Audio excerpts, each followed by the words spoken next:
And we are still here at the dialogue on the ASEAN Maritime Security here in Pasay City over at the Conrad Hotel. And with us is our good friend, Collin Koh, who is from the Rajaratnam School of International Studies at Singapore. Collin, welcome to Sitrep. Thank you so much for taking time to have a conversation. Collin, what brings you to Manila here? How important do you think these forums are concerning ASEAN policy? I think it's important from the standpoint that we are discussing purely as an intra-ASEAN approach, meaning if you have seen the participants, all of us represent Southeast Asia. So without the, I'm not saying that participation of extra-regional partners are unimportant, but I think we need a forum like this that is sort of tailored and dedicated only for intra-ASEAN conversation. I think we have much more candid and more contextualized discussions on maritime security issues that are crucial to us. I mean, it's no secret that there is, and we saw it with the polls yesterday, there's increasing skepticism lately on the ability of ASEAN to respond to increasing geopolitical tensions in the region. Have you heard anything in this conference that would assuage your skepticism? Not really. I mean, if anything, the discussion and of course the very interesting straw poll being done yesterday seemed to reinforce our understanding of the nuances of ASEAN, particularly with regards to the South China Sea issue. I think those are the realities that we have to confront and we have to face up. And it also should mean that we need to have more innovative approaches that may require ASEAN member states, whether they are claimants or they are non-claimants, to rethink about when it comes to moving the whole institution forward on those issues, like the South China Sea. Yeah. I mean, given the variety of interests here in the region, especially a lot of it is existential, you talked about the need to build concrete trust-building exercises, confidence-building exercises in the region. How possible and how practical are those things given the variety of views in ASEAN? And are we expecting anything within the next few years, in your opinion? I think we do have existing mechanisms in ASEAN. For example, there is surely the direct communications link system proposal that was after that realized that was under, if I'm not wrong, Brunei's stewardship back then. And of course, there's something that we did not really discuss very much within this forum will be what we call operational CSBMs. Those are between the maritime practitioners such as navies, coast guards.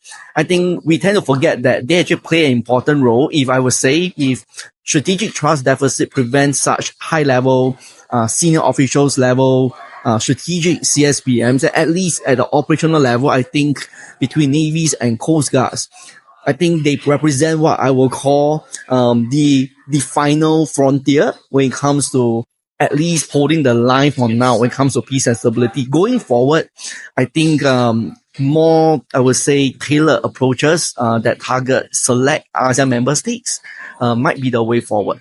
Is there still a role in the ASEAN forum when it comes to diplomacy and when it comes to dealing with these issues? Or have we gotten to the point now? I mean, you saw the recent attacks of China in against Philippine vessels.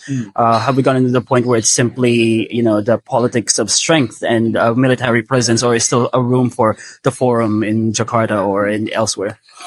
I think it goes without saying that multilateral regional forums like ASEAN and related forums like that will continue to be important. It's not to say that because of what happened lately in the South China Sea, these forums have shown to be ineffective. But then the question is, without these forums, might the situation have actually worsened even more? What I'm trying to say is that we should maintain what we have, but we have to practically be very sober when it comes to our expectations of these forums. So treat those forums as what they are originally designed for, meaning dialogues, but don't let those forums constrain our other choices in trying to promote peace and stability, explore other options that can complement ASEAN. So with that sort of approach, I think that there should be hope. And obviously, you know, everyone will hope that ASEAN will move, so it elevate itself along the way, but I think it's not going to be very possible for now, given the circumstantial issues regarding intramural unity on certain issues, such as the South China Sea. Yeah. You brought this up several times in our conversations and in your posts. Is ASEAN centrality simply a term that, is it a reality outside of the conference and lecture halls, or are we seeing the limitations of it right now? And if there are limitations, how are we going to bring about quote unquote centrality when there appears to be a foreign power trying to throw a wrench against consensus in ASEAN? If you ask me personally, as an academic, I don't really agree with the term centrality. Yes. It is always very aspirational. And to be honest, I do question respective ASEAN governments on what is their exact definition of centrality. What do they expect of centrality? That's one.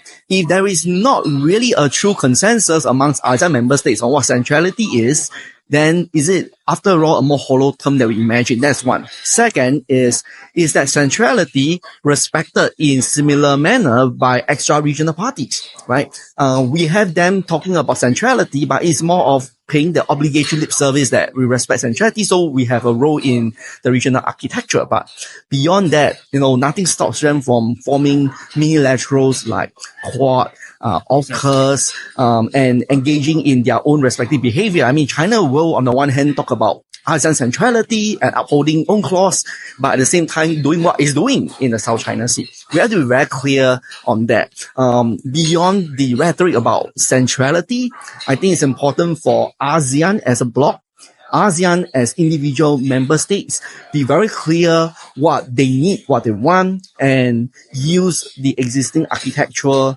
the way that is as prudent as we could imagine, without unnecessarily going beyond what the bloc is designed to do. What is the perception of the Philippines in its current stance in the South China Sea, based from where you are in Singapore? Because there's increasing realization and sadness in Manila that we find that we hear rhetoric from, say, Kuala Lumpur, from Jakarta, that isn't necessarily that supportive. From Singapore, well, I understand you guys have a more nuanced understanding of the Philippines' position.